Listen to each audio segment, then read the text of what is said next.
మార్కాపురం జిల్లా రాయవరం సమీపంలో గురువారం తెల్లవారుజామున ఘోర రోడ్డు ప్రమాదం జరిగింది. ఈ ప్రమాదంలో 14 మంది మృతి చెందారు. జగిత్యాల నుంచి వింజమూరు వెళుతున్న ప్రైవేటు ట్రావెల్స్ బస్సు స్థానిక స్లేట్ క్వారీల సమీపంలో టిప్పర్ ట్రక్కును ఢీకొనడంతో ఈ దుర్ఘటన జరిగింది. టిప్పర్ను ఢీకొట్టిన వెంటనే బస్సులోని డీజిల్ ట్యాంక్ పగిలిపోయి మంటలు వ్యాపించాయి. ప్రమాదం జరిగినప్పుడు ప్రయాణికులంతా గాఢ నిద్రలో ఉన్నారు.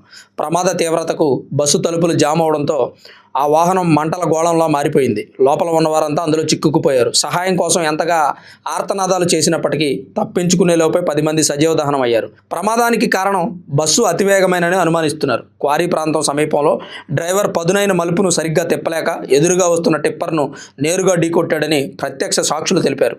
అగ్నిమాపక వాహనాలు, పోలీసు సిబ్బందితో అత్యవసర సహాయ సేవలు అందిస్తూ మంటలను ఆర్పివేయడానికి ఘటనా స్థలానికి చేరుకున్నారు. ఇప్పటికే 10 మృతదేహాలను వెలికితీయగా తీవ్రంగా కాలిపోయిన పలువురిని సమీపంలోని ప్రభుత్వ ఆసుపత్రికి తరలించారు. ఇప్పటి వరకు 14 మంది మృతి చెందినట్టుగా తెలుస్తోంది.